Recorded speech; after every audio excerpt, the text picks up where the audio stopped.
Hello दोस्तों, अब हम बात करेंगे Mangalore refinery and petrochemicals limited की, जिसका क्वार्टर 3 का रिजल्ट कंपनी ने डिक्लेयर कर दिया है। तो चेक करते हैं कंपनी का क्वार्टर 3 का रिजल्ट कैसा है, पर उससे पहले चेक करते हैं कंपनी के फंडामेंटल्स। अगर बात करें दोस्तों कंपनी के मार्केट कैप की, तो कंपनी का मार्केट कैप है 30,653 करोड़, जो कि एक मिड कैप कंपनी है। उसके बाद बात करें दोस्तों कंपनी की पीई रेशो की, तो वो है दोस्तों 7.02। तो प्राइस टू अर्निंग रेशो देखने में लगती है काफी अच्छी, पर फिर भी चेक करेंगे इसके पीएस के साथ कंपैरिजन में कि कंपनी की वैल्यूएशन कहां स्टैंड करती है। उसके बाद बात करें दोस्तों आरओसीई की, रिटर्न ऑन कैपिटल एम्प्लॉयड, वो है दोस्तों 20.1%, जो कि एक ठीक ठाक आरओसीई है। उसके बाद बात करें दोस्तों आरओआईसी की, रिटर्न ऑन इन्वेस्टेड कैपिटल, वो भी है दोस्तों 14%, तो जो कि एक अच्छी खासी आरओआईसी है। उसके बाद बात करें दोस्तों प्रमोटर होल्डिंग की, तो प्रमोटर होल्डिंग है दोस्तों 88.6%, जो कि एक बहुत ही शानदार प्रमोटर होल्डिंग है। उसके बाद बात करें दोस्तों डेट टू इक्विटी की, तो डेट टू इक्विटी दोस्तों है 1.19, जो कि थोड़ा सा यहाँ पर कंपनी के ऊपर डेट देखने को लगता है, पर फिर भी कोई बहुत ज्यादा चिंता वाली बात नहीं है। ओवरऑल दोस्तों अगर बात करूं फंडामेंटल्स की, तो कंपनी के फंडामेंटल्स यहाँ पर दोस्तों ठीक है। उसके बाद दोस्तों चलते हैं कंपनी की वैल्यूएशन पर और चेक करते हैं कंपनी की वैल्यूएशन अपने ही सेक्टर की अदर टॉप कंपनी के साथ। अगर बात करें दोस्तों रिलायंस इंडस्ट्रीज की, उसकी पीई रेशियो है 26.27,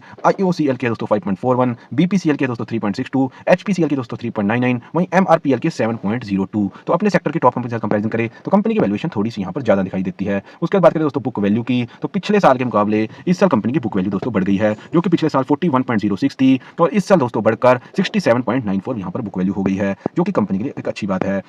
उसके बाद दोस्तों चलते हैं क्वार्टर रिजल्ट पर, जिसके लिए मेनली हमने वीडियो बनाया है। तो चेक करते हैं अपनी कंपनी ने क्वार्टर 3 के नंबर्स कैसे डिक्लेयर करे हैं। तो सबसे पहले बात करेंगे दोस्तों सेल्स की, तो पिछले क्वार्टर में कंपनी जो सेल डिक्लेयर करी थी दोस्तों, वो थी 19,230 करोड़ की, जो कि इस क्वार्टर के अंदर दोस्तों अच्छी खासी बढ़कर 24,677 करोड़ की यहाँ पर सेल्स हो गई है। तो सेल्स के अंदर दोस्तों एक अच्छी यहाँ पर जंप कंपनी को क्वार्टर ऑन क्वार्टर देखने को मिली है। क्या सेल्स के साथ दोस्तों यहाँ नेट प्रॉफिट में भी अच्छी जंप आई है? तो नहीं दोस्तों, यहाँ बिल्कुल उल्टा हो गया है कि सेल्स बढ़ने के बावजूद भी नेट प्रॉफिट में एक अच्छी खासी डी ग्रोथ आ गई है, जो कि 159 करोड़ से गिरकर 387 करोड़ हो गया है। तो अगर हम दोस्तों बात करें तो ये अच्छी बात है कि कंपनी अपनी सेल मेंटेन करने में जरूर कामयाब रही है, पर कंपनी उस पर मार्जिन नहीं ले पाई, या फिर यूं कह सकते हैं दोस्तों कि कंपनी ने अपनी मार्जिन गिराकर यहाँ कहीं ना कहीं सेल्स बढ़ाई है। तो ओवरऑल दोस्तों बात करूं क्वार्टर ऑन क्वार्टर रिजल्ट की, तो क्वार्टर ऑन क्वार्टर रिजल्ट यहाँ पर अच्छा दिखाई नहीं देता। उसके दोस्तों देख लेते हैं year on year quarter result. क्या पिछले साल के मुकाबले एक साल के बाद सेम क्वार्टर में कंपनी ने यहाँ ग्रोथ दिखाई है, या वहीं स्टेबल खड़ी दिखाई देती है, या पीछे की तरफ जाती दिखाई देती है। अगर दोस्तों बात करें सेल्स की, तो पिछले साल इस क्वार्टर के अंदर कंपनी ने सेल्स दिखाई थी दोस्तों, वो दिखाई थी 26,557 करोड़ की, जो कि इस क्वार्टर में गिरकर दोस्तों 24,677 करोड़ की हो गई है। तो सेल्स दोस्तों क्वार्टर ऑन क्वार्टर ग्रोथ आई है, पर ईयर ऑन ईयर क्वार्टरली यहाँ पर सेल्स में डी ग्रोथ आ गई है। तो दोस्तों क्या sales year on year quarter degrowth के साथ नेट प्रॉफिट में भी डी ग्रोथ आई है? तो यहाँ दोस्तों बिल्कुल उल्टा हो गया है कि सेल्स कंपनी की गिरने के बावजूद भी year on year quarterly net profit के अंदर यहाँ ग्रोथ आ गई है। जहां कंपनी 188 करोड़ के लॉस में थी, वहां कंपनी लॉस से निकलकर 387 करोड़ के प्रॉफिट में आ गई है। तो ये एक बहुत ही अजीब और अलग तरह का कंपनी का क्वार्टरली रिजल्ट देखने को मिल रहा है।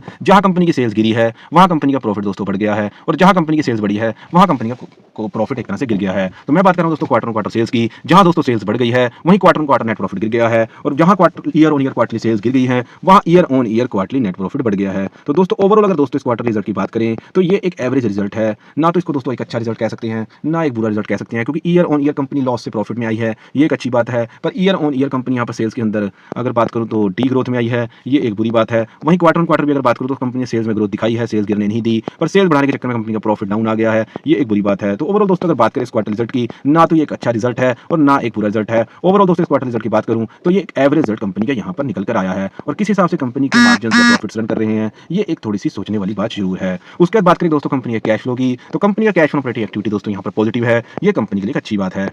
उसके बाद दोस्तों चलते हैं कंपनी के प्रमोटर होल्डिंग पर। तो प्रमोटर होल्डिंग दोस्तों हम पहले ही बात कर चुके हैं, बहुत ही जबरदस्त है, जो कि 88.58% है, तो जो इन्वेस्टर्स के लिए एक अच्छी बात है। ओवरऑल दोस्तों बात करें कंपनी के फंडामेंटल्स की, तो कंपनी के फंडामेंटल्स दोस्तों ठीक हैं। अगर बात करें दोस्तों वैल्यूएशन की, तो अपने सेक्टर की टॉप अदर कंपनीज के कंपैरिजन में थोड़ी सी वैल्यूएशन यहाँ पर ज्यादा लगती है, पर फिर भी कोई चिंता वाली बात नहीं है। उसके बाद बात करें दोस्तों बुक वैल्यू की, तो बुक वैल्यू दोस्तों यहाँ पर बढ़ गई है। उसके बाद बात करें दोस्तों क्वार्टर रिजल्ट की, तो क्वार्टर रिजल्ट यहाँ पर एवरेज है, क्योंकि क्वार्टर ऑन क्वार्टर सेल्स में ग्रोथ जरूर आई है, पर क्वार्टर क्वार्टर नेट प्रॉफिट गिर गया है, और year on year quarterly sales के अंदर डी ग्रोथ आई है, पर year on year net profit यहाँ पर बढ़ गया है। तो ओवरऑल ये कंफ्यूजिंग और एवरेज रिजल्ट यहाँ पर कह सकते हैं। उसके बाद बात करें दोस्तों कैश फ्लो की, तो कैश फ्लो दोस्तों यहाँ पर पॉजिटिव है, जो कि एक अच्छी बात है। उसके बाद बात करें दोस्तों प्रमोटर होल्डिंग की, तो प्रमोटर होल्डिंग दोस्तों 88.58% है, जो कि एक शानदार प्रमोटर होल्डिंग है। तो दोस्तों ये था मेरा क्वार्टर 3 रिजल्ट का analysis Mangalore refinery and petrochemicals limited का। तो दोस्तों बाकी आपको मेरी वीडियो कैसी लगी आप हमें कमेंट सेक्शन में बता सकते हैं। अगर आपको वीडियो अच्छी लगी तो मेरी वीडियो को लाइक करें, और आगे भी आप हर कंपनी का क्वार्टरली रिजल्ट का एनालिसिस देखना चाहते हैं तो मेरे चैनल को सब्सक्राइब करें। Thank you very much.